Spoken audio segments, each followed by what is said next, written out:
नमस्कार आदाब दोस्तों। तो चलिए आज हम फिर लाए हैं देश दुनिया की तमाम छोटी बड़ी ब्रेकिंग न्यूज़। तो खबरों को स्टार्ट करने से पहले आपसे छोटी सी रिक्वेस्ट है दोस्तों, अगर चैनल पे नए हैं तो चैनल को सब्सक्राइब करें, नोटिफिकेशन को ऑन करें और वीडियो को लाइक करें, अपने दोस्तों के साथ ज़्यादा से ज़्यादा शेयर करें। तो आज की सबसे पहली और बड़ी खबर में बताएंगे आपको दोस्तों, उत्तर प्रदेश के हमीरपुर सदर विधानसभा क्षेत्र में बीजेपी के पक्ष में जहां शहर से लेकर गांवों तक वोट की जमकर बारिश हुई, तो वहीं केंद्रीय राज्य मंत्री साध्वी निरंजन ज्योति के पैतृक गांव में बीजेपी को बड़ा झटका लगा।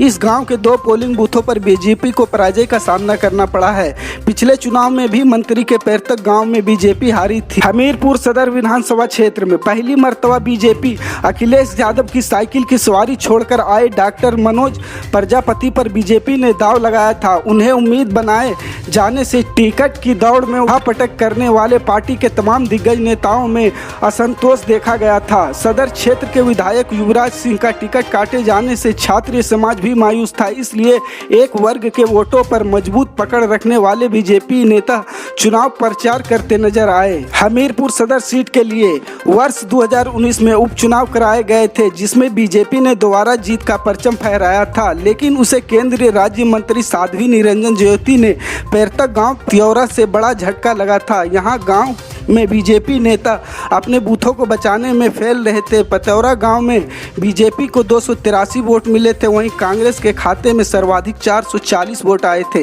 मंत्री के गांव में ही कांग्रेस अव्वल रही, जबकि एसपी को 258 मत और बीएसपी को 138 मत मिले थे।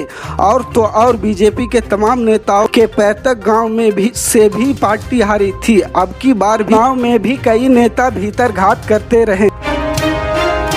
लोकसभा उपचुनाव को लेकर तृणमूल कांग्रेस प्रमुख ममता बनर्जी ने अहम ऐलान किया है। उन्होंने आसनसोल और बाजीगंज से उपचुनाव में चुनाव लड़ने के लिए अपने उम्मीदवारों की घोषणा कर दी है। आसनसोल से लोकसभा उपचुनाव में पूर्व केंद्रीय मंत्री और प्रसिद्ध अभिनेता शत्रुघ्न सिन्हा टीएमसी के प्रत्याशी होंगे। उसको लेकर ममता बनर्जी ने ट्वीट किया। अखिल भारतीय तृणमूल कांग्रेस की ओर से यह घोषणा करते हुए खुशी हो रही है कि आसनसोल से लोकसभा उपचुनाव में पूर्व केंद्रीय मंत्री और प्रसिद्ध अभिनेता शत्रुघ्न सिन्हा हमारे उम्मीदवार होंगे। वहीं तृणमूल कांग्रेस के प्रमुख ने बालीगंज से प्रसिद्ध गायक बाबुल सुप्रियो को उम्मीदवार बनाया है। उन्होंने ट्वीट किया है कि पूर्व केंद्रीय मंत्री और प्रसिद्ध गायक बाबुल सुप्रियो बालीगंज से विधानसभा चुनाव में हमारे उम्मीदवार होंगे।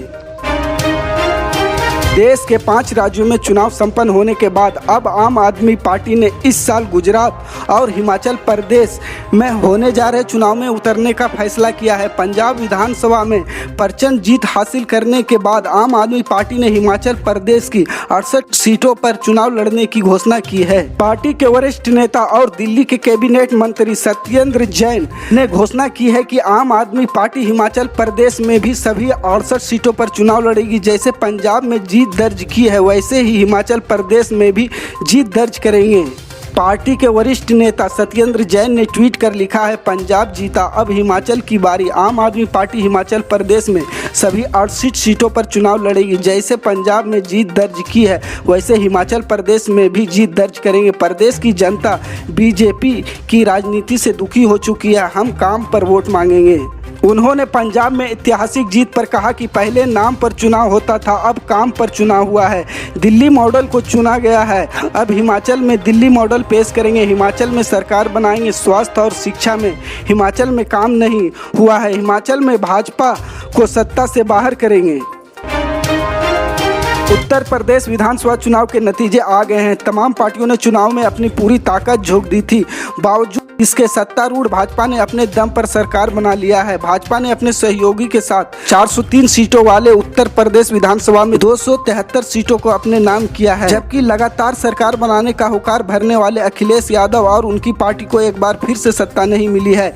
अखिलेश यादव अपने गठबंधन के सहयोगी के साथ सिर्फ 125 सीटें जीत सकी है। भाजपा की सत्ता वापसी कहीं ना कहीं उत्तर प्रदेश के इतिहास में यह पहली बार हो रहा है। हार के बाद समाजवादी पार्टी की ओर से प्रतिक्रिया प्रतिक्रिया भी आई है। इसके साथ ही समाजवादी पार्टी अब बड़ा फैसला भी ले सकती है। जानकारी के मुताबिक समाजवादी पार्टी के प्रमुख अखिलेश यादव प्रगतिशील समाजवादी पार्टी के अध्यक्ष शिवपाल यादव को नेता प्रतिपक्ष बना सकते हैं। अखिलेश यादव ने 21 मार्च को विधायक दल की बैठक बुलाई, जिसमें शिवपाल यादव नाम पर सहमति बन गई। सूत्रों के मुताबिक शिवपाल यादव विधानसभा में नेता प्रतिपक्ष की भूमिका में नजर आ सकते हैं। पहले यह पद वरिष्ठ नेता राम गोविंद चंद चौधरी के पास था। हालांकि इस बार का विधानसभा चुनाव हार गए हैं। राम गोविंद चौधरी बलिया के बासडी सीट से चुनावी मैदान में थे।